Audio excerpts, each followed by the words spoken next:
하나님의 은혜와 사랑과 평강이 오늘 하루도 충만하기를 주의 이름으로 축복합니다. 민수기 31장은 미디안과의 전쟁을 치르고 승리하고 그리고 그 전리품을 나누는 내용의 말씀입니다. 근데 이 31장의 말씀은 31장만 따로 놓고 보아서는 안 됩니다. 26장, 민수기 26장부터 계속해서 이어지는 내용의 말씀입니다. 민수기 26장과 27장은 무슨 내용의 말씀입니까? 인구조사의 말씀이죠. 이 인구조사는 가나안 땅에 들어가 기업을 차지하고 분배하기 위한 인구조사입니다. 그래서 이 인구조사는 하나님의 약속입니다. 내가 너희들에게 가나안 땅을 주면 그 땅을 너희들 지파별로 인구수대로 공평하게 나누어 줄 것이다 라는 약속이죠. 막연하게 가나안 땅을 줄 것이다가 아니라 더 자세하고 구체적인 하나님의 약속의 말씀입니다. 그 다음에 28장, 29장은 이스라엘이 1년 동안 드려야 할 제사에 관한 말씀입니다. 가나안 땅에서 언제 제사를 드려야 하는지에 대한 1년의 계획표가 28장과 29장 말씀이죠. 이 말씀은 예배입니다. 예배 중심의 삶을 살고 하나님의 뜻에 따라 살기를 결단하며 살라는 말씀입니다. 그리고 30장은 제사에서 더 나아가 서원 기도에 관한 말씀입니다. 서원 기도는 하나님이 듣고 행하시고 책임지신다는 약속의 말씀이죠. 그래서 26장부터 30장까지의 말씀을 보면은 하나님의 은혜의 약속과 예배를 통한 결단으로 볼 수가 있습니다. 하나님의 말씀을 듣고 하나님의 은혜의 약속을 깨닫고 그 은혜 앞에 예배를 드리며 하나님 앞에 하나님의 백성으로 살 것을 결단하고 다짐합니다. 그리고 나서는 어떻게 합니까? 세상에 나가야죠. 세상에 나가 영적 전투를 벌여야 합니다. 그래서 31장에 전쟁의 말씀이 나오는 것이죠. 우리는 하나님의 말씀을 듣고 하나님의 백성됨으로 끝나서는 안 됩니다. 하나님의 말씀대로 하나님의 백성됨으로 세상에 나가야 하죠. 그곳에서 우리는 영적인 전쟁을 벌여야 합니다. 혈과 육이 아니라 공중 권세 잡은 사탄과의 전쟁을 벌여야 합니다. 그것은 하나님의 나라와 사탄의 나라 간의 전쟁이죠. 우리는 하나님 나라의 군사이니까 우리가 영적인 전쟁에서 승리하면 그만큼 하나님의 나라는 확장이 되고 번성이 됩니다. 그 전쟁에서 승리할 수 있는 주의 군사가 되시기를 주의 이름으로 축복합니다. 오늘 말씀을 보면 우리가 누구와 싸워야 하는지 그리고 어떻게 승리할 수 있는지에 대해서 살펴보도록 하겠습니다. 오늘 말씀에서 이스라엘은 미디안과 싸웁니다. 미디안은 죄이면서 하나님의 원수입니다. 3절 말씀 보겠습니다. 모세가 백성에게 말하여 이르되 너와 함께 있는 사람들 가운데서 전쟁에 나갈 사람들을 무상시키고 미디안을 치러 보내어 여호와의 원수를 갚되 여호와의 원수를 갚으라. 이 말씀은 미디안이 곧 여호와의 원수다라는 말씀이죠. 미디안이 무엇을 잘못했길래 하나님은 미디안을 원수라 말씀하십니까? 미디안은 바알 부월의 사건 때 이스라엘을 시험에 넘어가게 한 자들입니다. 모압의 왕 발락이 발람을 불러 이스라엘을 저주하려 한 사건이 있습니다. 민수기 22장부터 24장까지의 말씀이죠. 이때 모압과 함께 이스라엘 치러 작당한 무리가 이 미디안입니다. 민수기 22장 4절 말씀입니다.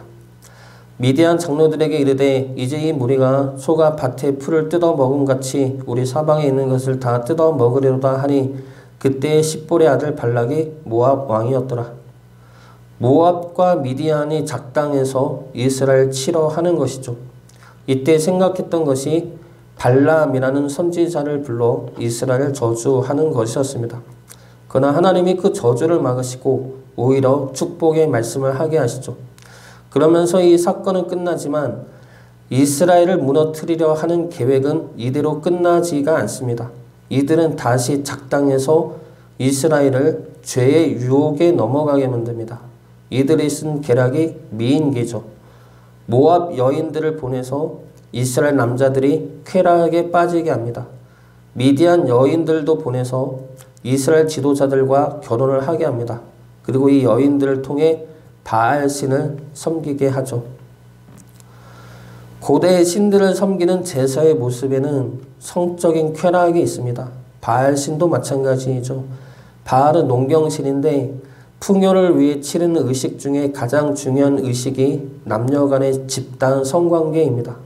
집단으로 서로 난교를 통해 풍성함을 얻게 된다는 것이죠.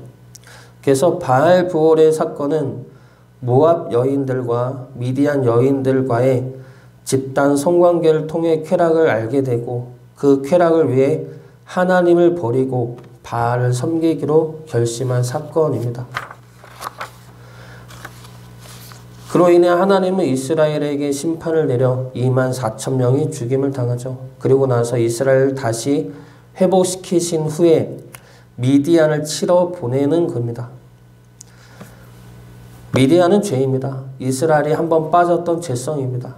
그것을 치는데 하나님께서 가나안 전쟁 때 요구하시는 전쟁은 철저한 파괴입니다. 살리지 않습니다. 모두를 다 죽이는 것이죠. 하나님께서 왜 모두를 죽이라 하십니까? 그 죄는 언제든 다시 자라서 우리를 유혹하고 공격하고 넘어뜨리기 때문입니다. 이스라엘은 가나안 땅을 정복하고 나서 계속 우상에 빠집니다. 하나님께서는 이러한 결과를 아시기 때문에 철저하게 없애라 말씀하시는 겁니다. 그렇기 때문에 우리 안에 있는 죄가 있다면 우리 역시 철저하게 뿌리를 뽑아야 합니다. 쾌락의 죄가 있다면, 재물의 욕심에 대한 죄가 있다면, 미움과 분노에 대한 죄가 있다면 그 죄에 대해 회개하고 철저히 없애지 않으면 언젠가 다시 우리를 넘어뜨려 할 것입니다. 그리고 이 미디안은 죄이면서 하나님의 원수입니다. 미디안이 왜 하나님한테 원수입니까? 하나님의 백성들을 뺏어갔기 때문이죠. 하나님의 자녀들을 유혹하고 빼내어 하나님의 품으로부터 멀어지게 했기 때문입니다. 하나님과 우리와의 관계는 아버지와 자녀와의 관계입니다. 그러면 미디안은 하나님의 입장에서는 자녀들을 납치한 납치범이 되는 것이죠. 자녀들을 유혹해서 아니면 강압적으로 납치해서 죽인 자가 되는 겁니다. 죄가 그러하죠. 죄는 우리를 유혹하든지 세상의 두려움으로 강제로 우리를 끌려오게 하든지 우리를 하나님 품에서 납치해버립니다. 그로 인해 우리를 죽게 만들죠. 하나님 안에서 얻게 되는 생명을 빼앗아 가서 우리를 죽음에 이르게 합니다. 그러니까 하나님 입장에서는 원수가 되는 것이죠. 내 사랑하는 아들, 딸들을 납치해 죽게 만드는 원수입니다. 그렇기 때문에 하나님의 원수를 갚으라는 것이죠. 죄를 철저히 없애는 것이 하나님의 원수를 갚는 것이고 우리에게는 우리가 살 수 있는 길인 것입니다. 다시 정리하면 미디안은 죄이면서 하나님의 원수입니다. 그러면 그 미디안에 대해 그 죄에 대해서 어떻게 승리할 수가 있습니까? 바로 말씀과 기도로 승리할 수가 있습니다. 6절 말씀 보겠습니다. 모세가 각 지파에 1000명씩 싸움에 보내되 제사장 엘르아살의 아들 비느하스에게 성소의 기구와 시노 나팔을 들려서 그들과 함께 진영에 보내매 전쟁에 보내매 미드안과의 전쟁에서 이 전쟁을 지휘하는 자로 비느하스가 세워지게 됩니다. 비느하스는 아론의 손자이죠. 이 비느하스는 바알볼 사건 때 미디안 여인을 데리고 온 시므리를 창으로 찔러 죽인 사람입니다. 그로 인해 하나님의 칭찬을 받죠. 시므리를 죽여서 칭찬받은 것이 아니라 그를 죽임으로 이스라엘을 살렸기 때문에 칭찬받은 것입니다. 죄를 없앰으로 죄로부터 구원을 받게 한 것이죠. 민수기 25장 11절 말씀입니다. 제사장 아론의 손자 엘르아살의 아들 비느하스가 내 질투심으로 질투하여 이스라엘 자손 중에서 내 노를 돌이켜서 내 질투심으로 그들을 소멸하지 않게 하였도다. 죽임으로 이스라엘을 살렸기 때문에 칭찬을 받게 된 자가 이 비느하스입니다. 이 비느하스가 전쟁을 지휘하는데 무엇을 들고 나갑니까? 성소의 기구와 시노 나팔입니다. 성소의 기구는 분명하지는 않으나 언약궤로 추측을 하고 있습니다. 이스라엘은 전쟁을 할 때 하나님의 언약궤와 함께하기 때문에 오늘 말씀에 나오는 성소의 기구 역시 언약궤로 보고 있습니다. 언약궤 안에는 무엇이 있습니까? 십계명이 적힌 돌판과 만나와 아론의 쌍난 지팡이가 있습니다. 돌판은 하나님의 말씀이죠. 하나님의 말씀은 내가 너희의 하나님이며 너희는 나의 백성이다 라는 말씀입니다. 만나는 하나님의 은혜이죠. 은혜이며 우리에게는 먹고 살 수 있는 생명입니다. 그러므로 만나는 생명의 하나님을 나타내는 것이고 너희들의 생명을 내가 책임진다는 하나님의 말씀을 의미합니다. 아론의 쌍난 지팡이는 내가 너희들을 살릴 것이다 라는 말씀이죠. 죽은 나무 막대기에 불과한 너희들을 내가 택하여 새싹이 나는 열매가 열리는 나무로 살릴 것이다 라는 말씀입니다. 이러한 것들이 담긴 언약궤를 들고 나갔다는 것은 하나님의 말씀과 하나님의 능력과 하나님의 은혜를 의지하여 전쟁을 한다는 것입니다. 우리의 힘이 아니라 하나님의 말씀에 의지함으로 나가는 것이며 하나님의 말씀에 순종할 때 하나님이 역사하셔서 승리케 하신다는 것이죠. 그러면 나팔은 무엇입니까? 나팔은 기도입니다.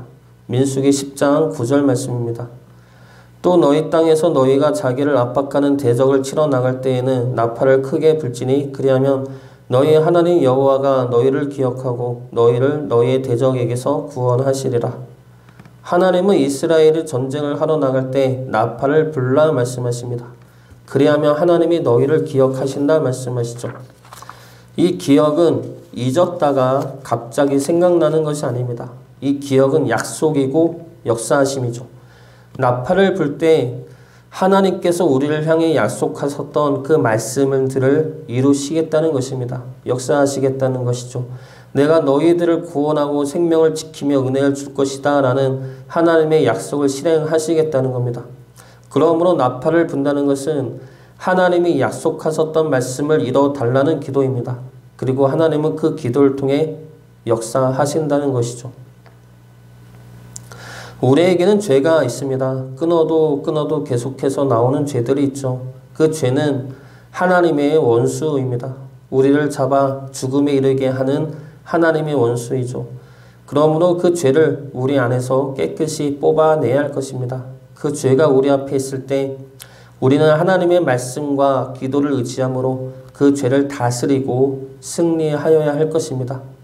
그 승리를 통해 우리 안에 하나님의 통치와 보호하심과 은혜가 가득하기를 주의 이름으로 축복합니다.